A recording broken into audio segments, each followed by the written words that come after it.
All right, so the name that I came up with this one is OCD Treatment Basics from Intake through Discharge. The primary focus of this presentation specifically is just getting the ERP work with our OCD clients up and running from like talking, kind of breaking down the first two intakes as well as session one and onward. So I'm just going to start with the first intake here.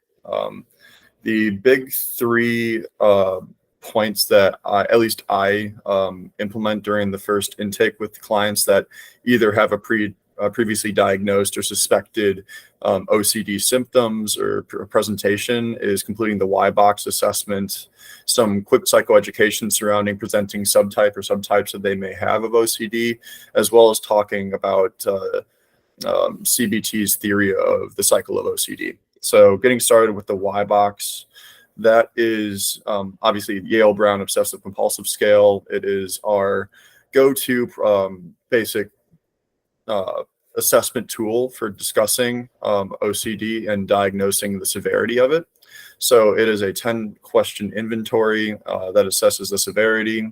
It is the kind of 5 questions that are broken down into the obsessions and compulsions. It assesses time spent engaging in the compulsion or thinking about the obsession, the interference that the obsession and compulsion causes on the day-to-day life, the degree of distress that the obsession and compulsion has for the individual, the amount of resistance that that person puts up to basically try to prevent the compulsion or the rumination on the obsession, and the amount of control that they believe they have over those two. So before you implement this assessment, I always like to kind of preface that this one is a longer one as opposed to the GAD-7 or PHQ-9, and it is rightfully so longer. There's a lot more of a subcategories that we're trying to assess with the Y box, especially with the checkbox half of it. So it's really nice to kind of give them that preface and also really walk through the differentiations between anxiety and compulsion. So obviously in light on anxiety's Y box assessment, there's that like nice differentiation tool. I just like to always remind them anxiety, you can kind of see it coming, versus an intrusive thought or compulsion, it really does seem kind of out of left field and against basically what you normally would think would happen next, right? So if there's something like you get fired from work and you're really anxious about getting your next job, that seems like an anxiety thing. Or maybe like versus maybe an intrusive thought is you recently get a promotion and there's this nagging feeling that you're still going to get fired. So obviously one is more in line with what's kind of going on, whereas the more obsessive intrusive thought is running counterintuitive to values, morals, beliefs, and what might be going on.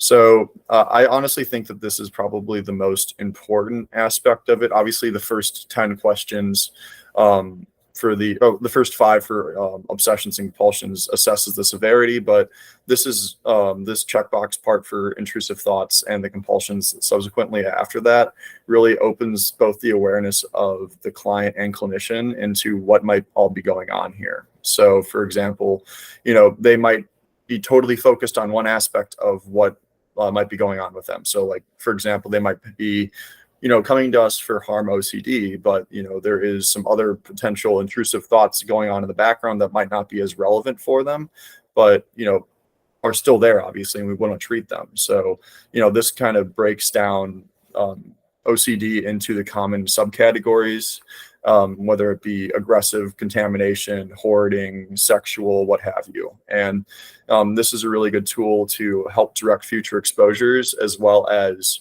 parse out how OCD might have been transformed throughout this client's life. I always like to think of, it has a playbook on what makes you tick. And basically, if we kind of work through one presenting like aspect of the subcategory, there might be a likelihood that it could pivot from contamination to sexual orientation or relationship OCD into harm OCD. Obviously it does jump around like that sometimes, and I've witnessed that with a lot of my clients throughout my time with them. So this is a good idea as to this is a good tool to use basically to unpack how it may be presenting historically versus currently for your client. So basically scoring Y-box, there are four separate sections here: 8 to 15 subclinical, or 8 to 15, mild. Under 8 is subclinical. I'm sorry for that typo there. Basically, that if it is under 8, there could be just another presenting concern going on here, whether it be, GAD, a specific phobia, something like that could be causing this distress. So it could be nice to revisit those other assessments if your client was coming in with a preconceived notion that this was OCD, when in fact it is not. 8 to 15, that is moderate, or 16 to 23, sorry. I like to think of that as kind of like the outpatient sweet spot. It basically is that, in between like not being distressing enough for the client to be the main focus versus being debilitating, which is that 24 to 31 kind of severe presentation. I do recommend higher level of care or an intensive focus, maybe diagnostic clarification to determine rightness of fit here at Light on Anxiety. If they are in that 24 to 31, I would definitely recommend seeing this client, or kind of titrating between two different clinicians here at Light on Anxiety, because those higher scores definitely dictate a significant decrease in functioning on the day-to-day for this client and severe distress. 24 to 30, I would severely recommend getting them into a higher level of care, because at least for me, that signifies non-functioning state. And usually with that high of OCD distress and severity, outpatient is not really the right setting, and weekly sessions, or even a couple times a week, is not really going to be that effective at breaking through those the rigidity that the OCD has implemented on that client. So just key takeaways for the Y-box, it is a measure of severity, not presence. So obviously, we're like, higher level severity means that it probably is occurring for this client, but this is not the diagnosing tool. It is just a particular measure that we can use to make an educated guess there. Y-box, as I said before, it is the gold standard for assessing severity of OCD. So, the reliability, validity, and sensitivity to change have been supported, throughout the years. And, just kind of moving on from the first intake, it is really important to continue to assess Y-box at, these 3-month or 90-day increments moving forward. So this is not kind of a one-off thing that you do, given the fact that it is not just a, do I have it or don't I have it? And it is a great way we can kind of almost tool around our goals for treatment surrounding this. For example, if the client was at a 21, maybe a goal of treatment is to, get into that mild category, maybe cut it in half, go to like 12. That could be a good goal to strive for in your time together. So after the Y-box is completed and we kind of get an idea, especially through so second slide, just kind of a breakdown of the different categories, and this is the key takeaways here. So after we kind of get an idea of what might be the current presentation of the obsessive intrusive thoughts and compulsions, then it might be good to provide a little psychoeducation for this client about what that subcategory or flavor of OCD might be. So I'm just going to break down a couple of the common ones that I've been working with here at Light on Anxiety, and in my previous stops as well. So for contamination, that is probably the most recognizable subcategory of OCD. It's kind of what people misconstrue as being what OCD is.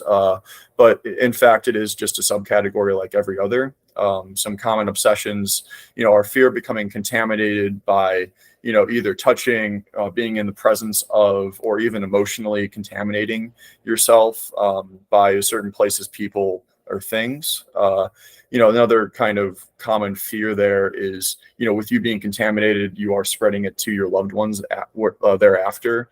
So there is almost a ritualistic, cleaning method, whether it could be changing or cleaning your clothes or body. Washing your hands is a very common one. Or even maybe for that emotional contamination, it could be, act of, praying after you get with somebody that you deem as not being a savory character, or, really trying to, lean in the far other direction after you are in that emotionally contaminated space, or just, avoiding those individuals altogether. So basically with contamination OCD, the stuff to look out for is folks that are, very aware of their surroundings, very opposed to, you know, touching, certain objects, fear of, getting that contamination, like I said. Uh, Second one here is harm OCD. So this one is a very scary one to initially hear.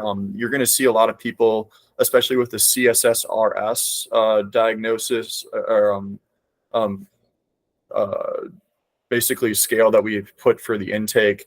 A lot of these might be yeses for them. So they're going to be potentially, depending on the insight they have, if it's an intrusive thought or an actual passive thought, we're going to be maybe seeing some suicidal ideation going on here.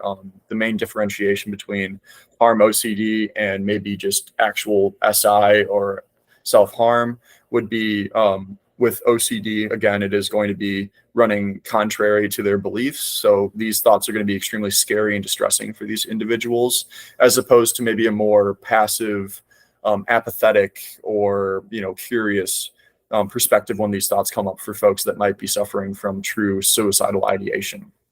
That is not just for me saying that these things cannot be comorbid.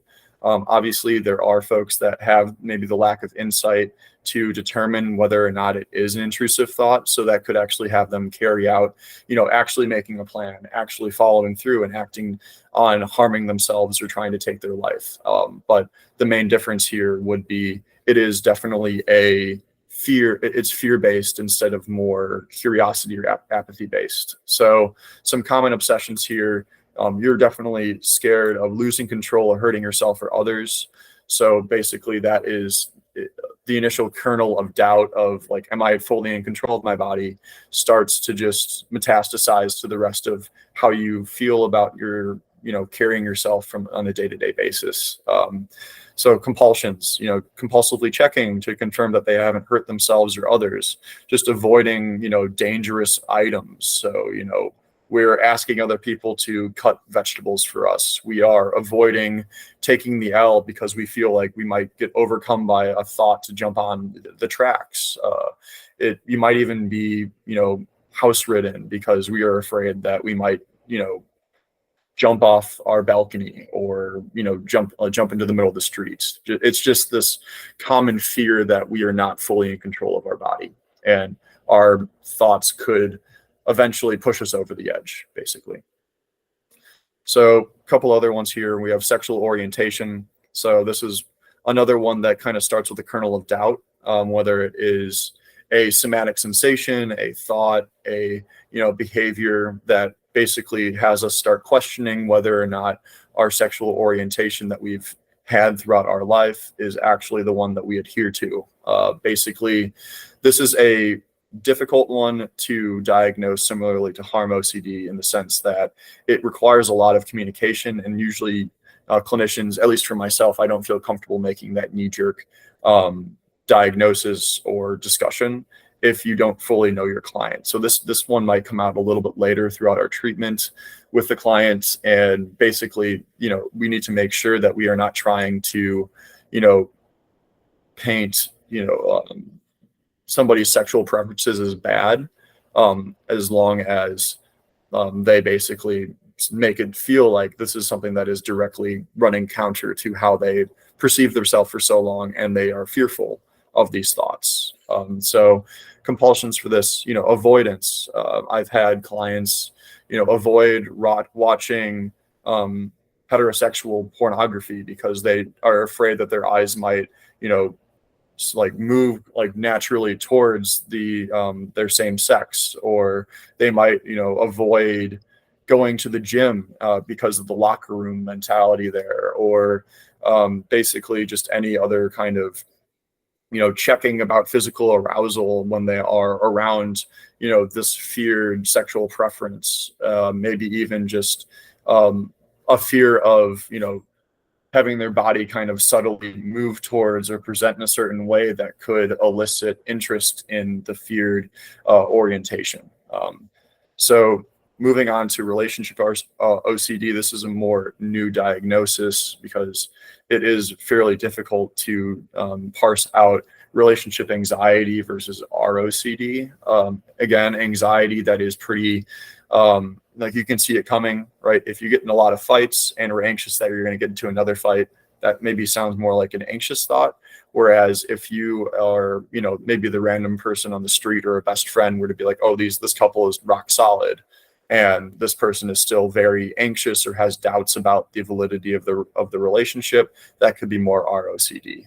So common behaviors for this one, they usually unintentionally exacerbate, paradoxically enough. So that is going to be intensive reassurance seeking with the partner, checking to see where the partner is, using, find my friends to see if they are telling the truth to you, really trying to almost like catch the partner in a lie, basically. And obviously avoidance of any like situation or individual that could exacerbate that doubt. So a common intrusive thought or fear that some clients with ROCD that I'm working with currently is they have this belief that they only can be attracted to one person at a time. And, obviously physical attraction is not limited to the partner you're with, which obviously causes extreme distress for the ROCD client because in their mind, they feel like it always needs to be all or nothing, 100% with the partner you're at right now or none. So definitely something to keep an eye on here when you are working with that subtype. A couple others here, apologies about being long-winded with this, but scrupulosity, that is, doubts and fears surrounding their religious belief and faith, unwanted thoughts about, subverting the expectations of these social expectation of their faith. Again, this is something similar to sexual orientation OCD in that we aren't trying to retrain the individual's religious beliefs. We just want to basically decrease the dissonance that they're feeling with their faith at the current time. So, the common compulsions with this is, repeating religious rituals, reassurance seeking, avoidance, what have you, with what they might deem as being sacrilegious or satanic. We have just right OCD as well. This one isn't usually associated with a outright fear, such as some of the others subtypes that I've talked about here. But this one's kind of more of an uneasiness with like feeling something that is like incomplete, not right, slightly off. So perfectionism is highly comorbid with this, people that really trying to maximize the utility of their fit and functionality of their space, having extreme distress with, having something not being completely lined up on their desk, or, always feeling the need to organize their apartment, not really enjoying or tolerating, things out of where they should be. Final two here. And I'm sorry that this one's being a little long-winded, but hoarding, this one is I feel like a lot of people have a general sense of what hoarding is, but, it seems like a belief that, items, whether or not there is a value to it that's intrinsic or not, we're having a significant difficulty to get rid of them. I've had some of my clients, even as young as 8, developing some hoarding behaviors, and they have this kind of attachment that they develop even just as little as coming into contact with a piece of trash. They're like, I'm attached to this now, and I'm this piece of trash is quite literally speaking to me. Please don't throw me away. Obviously, that was in the mindset of one of my kid clients, but that definitely speaks to the idea that it does not matter if there is a value, like an objective value to this. There is a legitimate attachment that folks feel towards some of the items that they have in their life, which causes them extreme difficulty to get rid of them. So, obviously inability, difficulty to discard possessions due to a perceived need to save or collect them. And last but not least, pure O. Full disclosure here, I'm not as well versed in this subtype of OCD, but I've heard a lot of my colleagues discuss potentially broaching this with their clients in their conceptualizations of them. So basically what Puro is there is no really marked externally facing compulsions with their mental obsessions. So, we're not going to be, repeating or tapping or counting. Like, it's all going to be going on in their head. At least for me, I believe that, I'm on the camp of Puro is not really a thing. It is, because I definitely think that rumination or mental counting is a behavior. Therefore, that is the compulsion part of it. But that this one's going to be really sneaky, and it's going to cause. This is basically going to be difficult to diagnose if that therapeutic relationship is not there, or there is resistance to change in the client's perspective of what their day-to-day thought processes are. So, wrapping up this first intake session with just a couple points here. First things first, when we talk about broaching as cognitive behavioral therapies theory on OCD, I always think that this is a good end point for the first intake. Basically, how I like to distill it is, OCD is trying to convince you that you have control over what is uncontrollable, right? Like, we can manipulate, whether it is by manifesting a thought or, engaging in a compulsion to prevent something from happening that is beyond what you can control. So basically what we need to do is break that line of thinking by giving your brain evidence to the contrary, right? So submission into intrusive thoughts leads to an increased and solidified belief that the compulsion is needed in the future. So basically what we need to do is gain awareness of this relationship, which is a great first assignment for the client. So basically this is be more curious of when you think like you need to count to 5 when you are, setting a lock in the morning. Like, what's the fear there? Like, unpack it a little bit in the moment to see, what is this something that is a legitimate, need, or is this a want because of the feared outcome? So intake 2, similar roadmap to the first one. We're going to break down exposure response prevention a little bit more, and then I'm going to broach something called a banned book that I like to implement to my clients as well. So starting with ERP, it's broken down into 2 parts. The first one is exposure. So, the act of confronting the thoughts, behavior, sensations, or situations that create clinically relevant distress. So, obviously, this is not like do a plank for 2 minutes and obviously somatically you're going to feel distress. That's not the point of this. It is, what we are fearing, we're going to subject the client, mutually agreed upon, of course, into that same kind of distress. And perhaps the even more important half of ERP is the response prevention part. So this is not engaging in that compulsion that is usually associated with the presence of the distress. So, that is, not engaging in the mental ritual of, praying after you touch something dirty on the ground, like not washing your hands or sanitizing, or, not checking to see if you harm somebody after you cut up some vegetables or harm somebody or yourself after you, prepared dinner that night. So the main goal here is to rewire your brain and recognize that the worst case scenario that is perpetuating these behaviors or compulsions is neither likely nor distressing as what this client initially thought.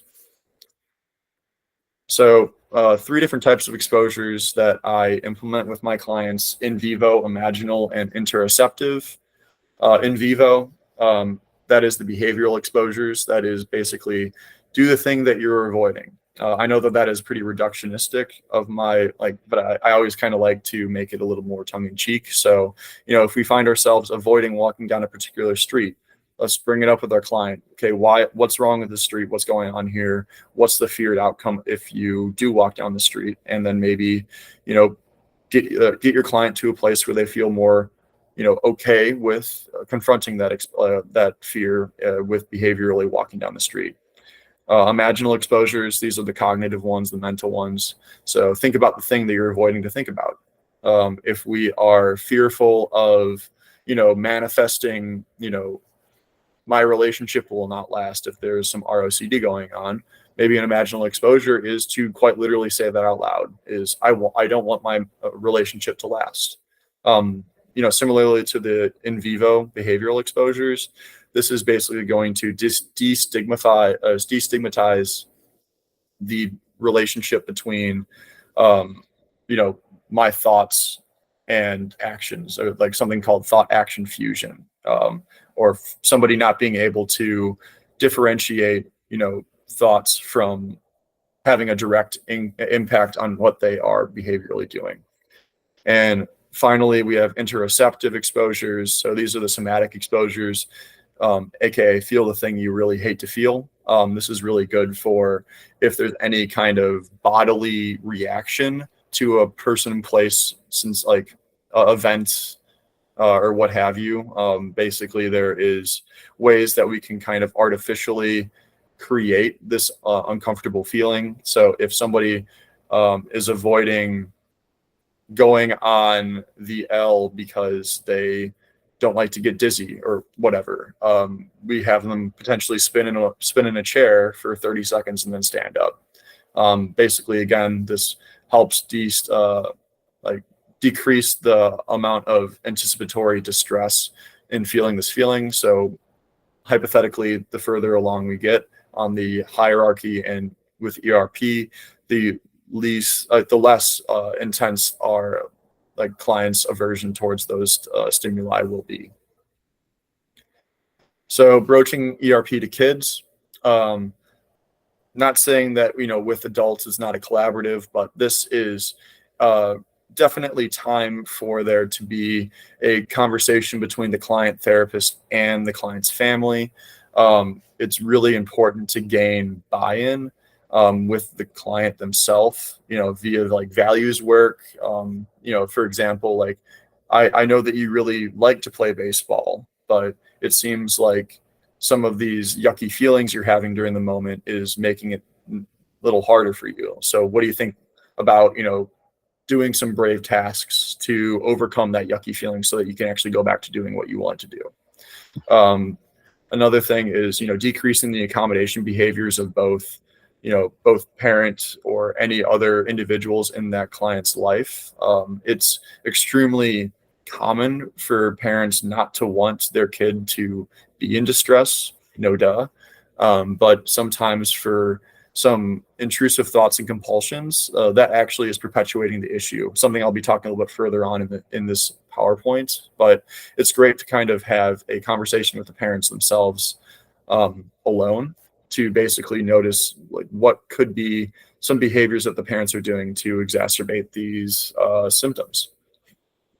So it's also really important to incentivize initial adherence by creating a token economy. And on the parent side, consistency, immediacy, and collaboration with the client are needed to get that off the ground. I'm not going to spend much time on this, but I think Dr. Dugakin has a great presentation on that token economy as well. So then finally, changing some language to make it more appropriate for the age. So exposure, let's say brave action or brave task. Intrusive thought is a scary thought or a scary thing. Maybe even labeling the OCD thought as, whatever your client wants to say. One of my kid clients with OCD said, the mean voice in my head that tells me to do stuff. So I just started saying, instead of intrusive thoughts, I'm like, what is the mean guy in your head like telling you just to do now? Basically making it a little bit more collaborative that way by having the client label it. So this is the band book that I'm talking about. I actually got this from my time at Rogers Behavioral Health. It basically is a really great way to gather some data with your client to bring awareness on both their part for the frequency of this undesired behavior, as well as act as a litmus test throughout your time working with them to show trends about how this behavior is increasing, decreasing, or what have you, depending on the exposures we're doing. So basically, it's breaking down into 3 separate categories or columns. I have them like my clients pull it up on their notes app on their phone. If they have like a pocket journal or something of that nature, just create 3 quick columns, label one submit, the other resist, and the final one undo. So basically what a submit would be, like anytime the behavior is continued after the awareness of the behavior, that would be a submission. So, you really like have this urge to wash your hands after you touch the ground for the exposure, or you just rub like bump into somebody and you do so anyways. You find yourself ruminating and continue to do so. A resist is anytime the behavior is stopped after the client recognizes themselves from engaging in the behavior. So, urge to double check an email to see if there are any typos, but you just send it before you do. Or, you watch another TikTok instead of, engaging in reassurance. So basically that's just basically anything else except for the undesired behavior would be resist. And for some potential behaviors, you can like undo the initial submission by reacclimating or like redoing the feared trigger. So, if there is a like harm OCD thought, like around you brushing up against a knife in your kitchen, and you engage in your compulsive behavior associated with that, you touch the knife again. Or, after we have the urge to use hand sanitizer, we touch the floor again to kind of recontaminate ourselves. So wrapping up second intake, I think that this is the first time where we implement like a first true exposure. So basically I like to think of this as a nice like win or layup to instill some sort of, accomplishment in the client. And basically that is, anything from, gaining awareness of, how often we are washing our hands, and maybe going from like, okay, I know that you're washing your hands from about 30 times a day. Let's cut that down to like 26. So, your time to do whenever you want to do it, but let's make sure the upper limit each day is 26. Or, let's, open up your ex's or your current like partner's social media platform and close it right away, instead of kind of going into that, ruminative compulsion with kind of checking all their photos. Also, setting up a ban book for undesired behavior. This could be anytime, we are ruminating, anytime we are checking, locks or doors, anything of that nature. And it's really important for this first week. We're not like pushing for change. We're just pushing for awareness of the behavior. So it's not like, immediately start to decrease and, like resist instead of submit. It's, just naturally do what you usually do. And let's get a baseline going here. All right, so session 1 here, we have 3 big steps here, which is the development of the exposure hierarchy and discussions about safety behaviors and symptom accommodation. So, how to fill out a hierarchy. I'm just going to have a couple examples here on the slide too of what different like exposure hierarchies could be. So the idea of an exposure hierarchy is graduated exposures paired with anticipated SUDs or subjective units of distress. So it's really important to have exposures all the way from a 1, which could be like not really distressing at all, to a 10, which could be like never in a million billion years I will ever do this. And, that corresponding ranking or, rating of distress that these could be caused. The key is variety here with the hierarchy to find that golden thread. I believe that, any sort of ERP work with the presenting concern or the core fear here will help kind of unravel the rigidity towards it. So we're going to really try to diversify, what the exposures could potentially be.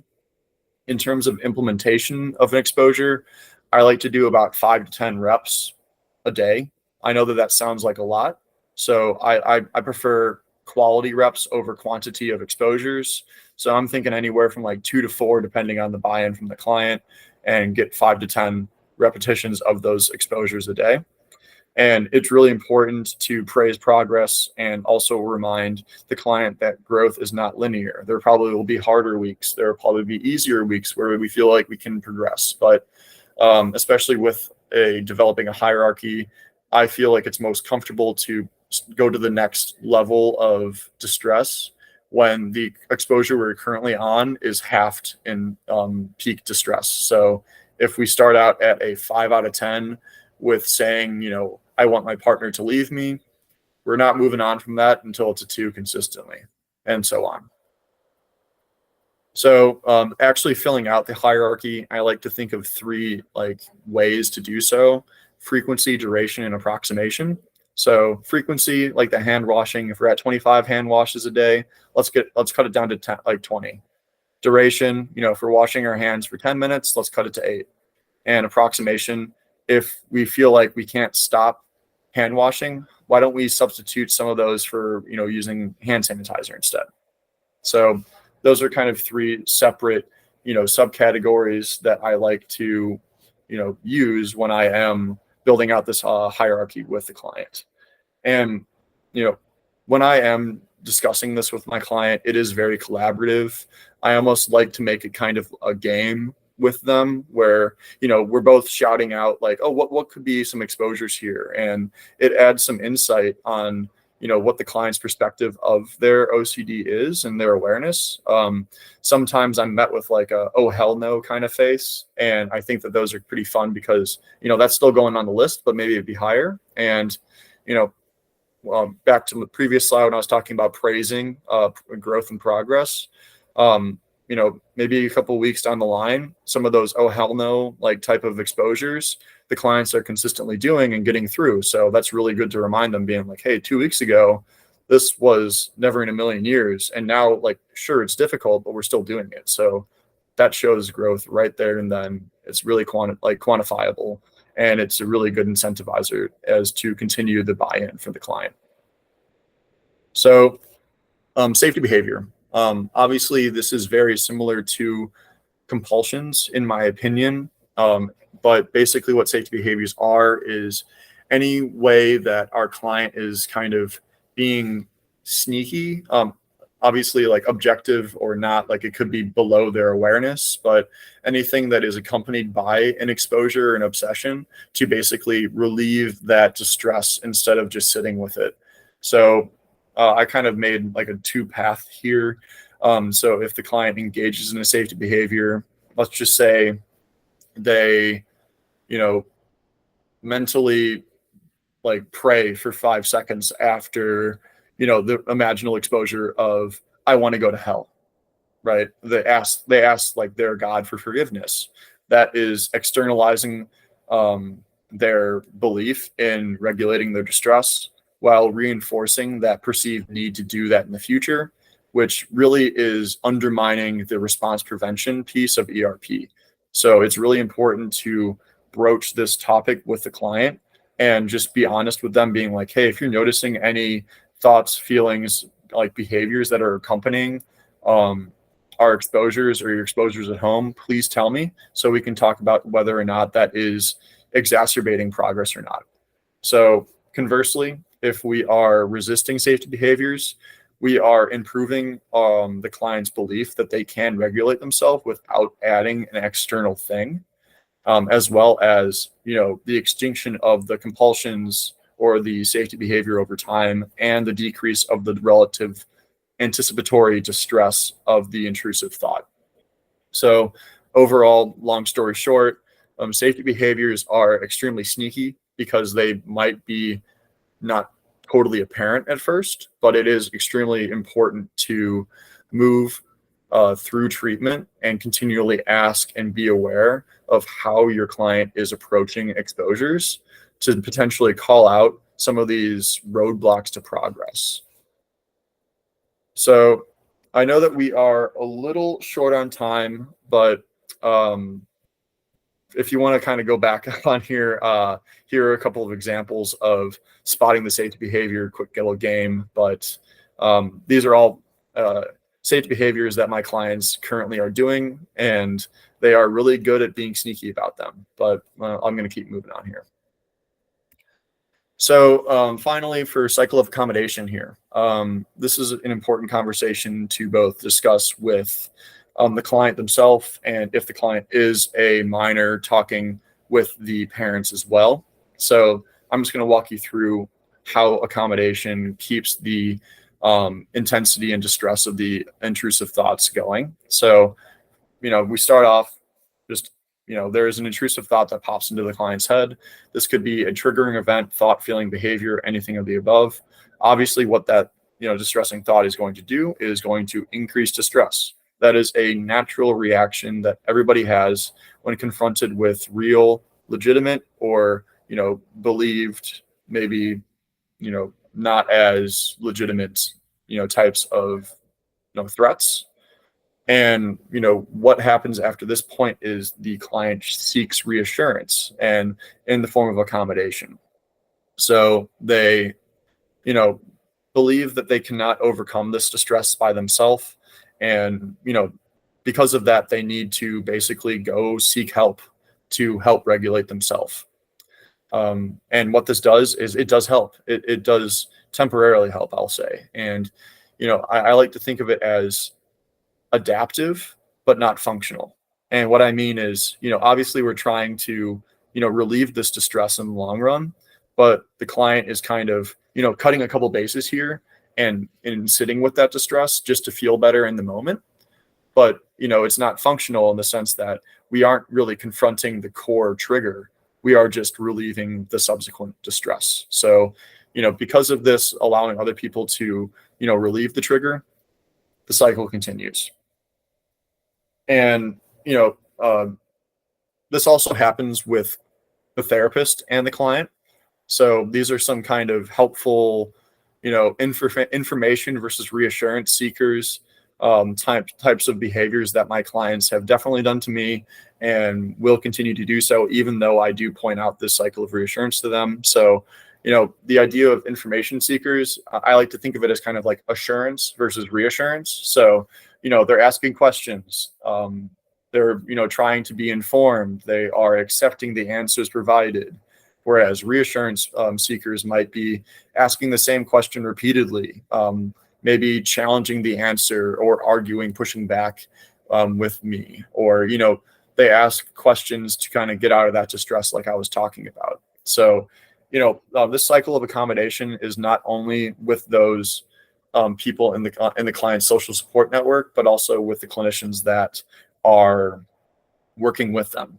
So it's really important to recognize, what is an honest, question versus what might be a, safe behavior to decrease some of this distress. I'll leave you with this like final analogy, or not analogy, this like kind of vignette of one of my clients.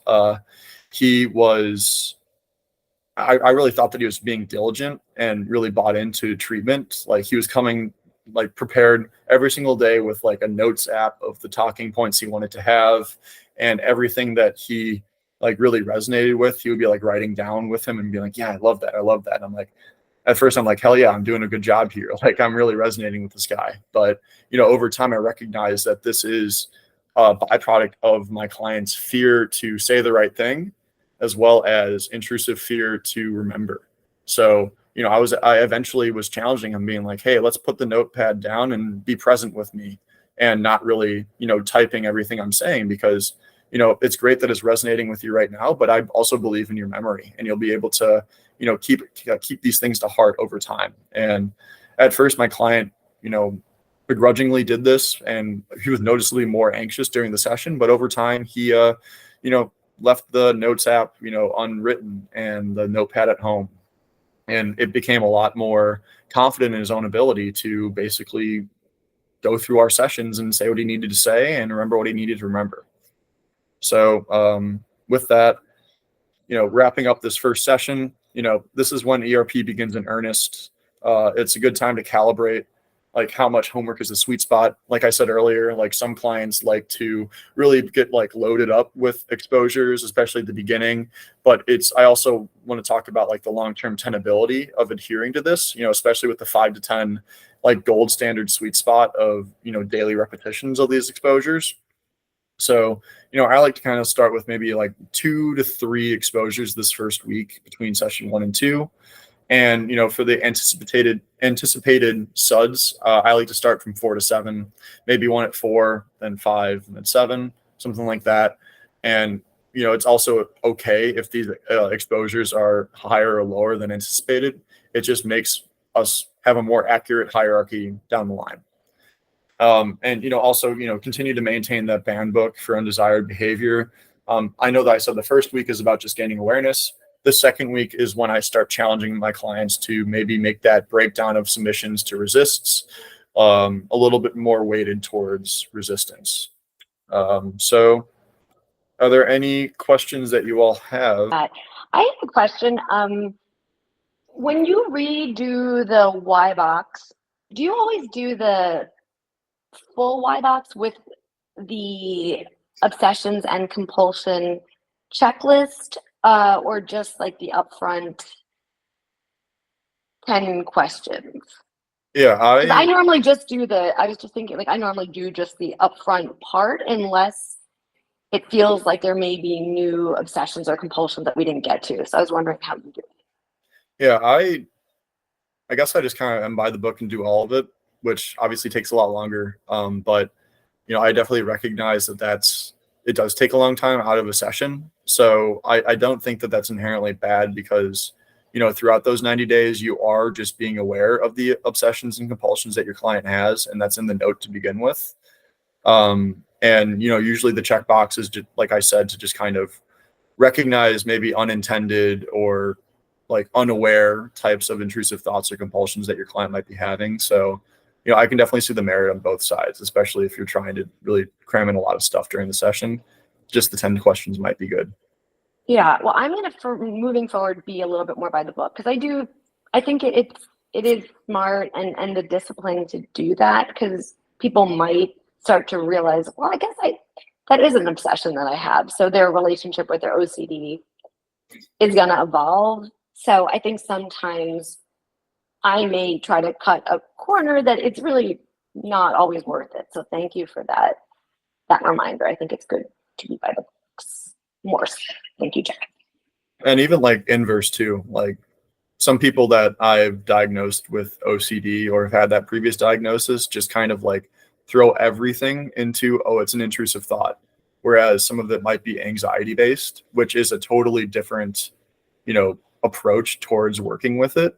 Especially like relationship anxiety versus ROCD. I know I talked about this in like the presentation itself, but like, if it's anxiety, like with the relationship, your job is to like reframe it and like, do that like cognitive restructuring. But, given that OCD, like all these intrusive thoughts are based in, non-objective falsehoods, like you really can't reframe those. So, it definitely would change the perspective on how you approach therapy with these clients. So really helpful to kind of recalibrate exactly like what all is going on here and if it's more anxious or OCD based. You may have addressed this already, but how do you get the buy-in from a client that's resistant to the process of ERP? So like I have a client right now that keeps asking, one of the compulsions is like the why. So I'm trying to get them to tolerate that discomfort of like, we don't know if this is 100% certain, but for a client that just is maybe resistant in general as to why we're doing this or why ERP works, what is kind of that elevator pitch that you give them? Yeah. I like to think of it as for ERP, most people are already doing some form or fashion of that in their daily life and just aren't framing it that way. So like, usually what happens with folks, especially people that are well along in like therapy, is that they inherently are doing some things that are, like causing that dissonance, but just are being like, oh, that's just how I like operate. And like maybe bringing attention to like stuff that they already are doing that could be considered an exposure. I also like to kind of like give them like, just some freebies, like, just super, super low stakes exposures that don't really require much. And then just like praise the hell out of them afterwards. And then finally, like, with like, especially your client, like if they keep on asking why, like maybe for like the first, like your next session, be like, I know that you do this a lot. If you ask me why, I'm not going to respond at all. Like, I'm not going to say like, I'm not going to justify why I'm not doing it. Like, exactly what's going on here. Like, that this is a reassurance safety behavior. I'm just not going to talk. And, that happened to one of my clients and it was awkward, like really awkward for like a month. But then after a while, he was just like, what'd you say here? And then I'm just like looking at him like, and he's like, oh, okay, yeah, I'll stop. And like that right there is just an exposure. Like it's just like you aren't thinking about it that way because that's just, I don't know. That's kind of my thoughts on it. Great. Thank you. Jack, Dr. Kissen asked if you had to pick one top tip for clinicians new to treating OCD, what comes to mind? I would say, oh gosh, like developing a hierarchy is the easiest way to be clinically informed with what you do with your clients. So if you are struggling to come up with like exposures for the client, like I would just dedicate an entire session to filling them out as thoroughly as you can. And that provides you a fallback to just do exposures in the session. Like it doesn't inherently need to be, a discussion the entire session. Like I've had multiple sessions where I don't really know what to do. So I would just run through their hierarchy and just do like an exposure day with them. So I always like to have the hierarchy as like a backbone to basically push treatment with them. That does not really rely on me to basically bring it every single session. Like you already did the work. You just need to like follow the hierarchy.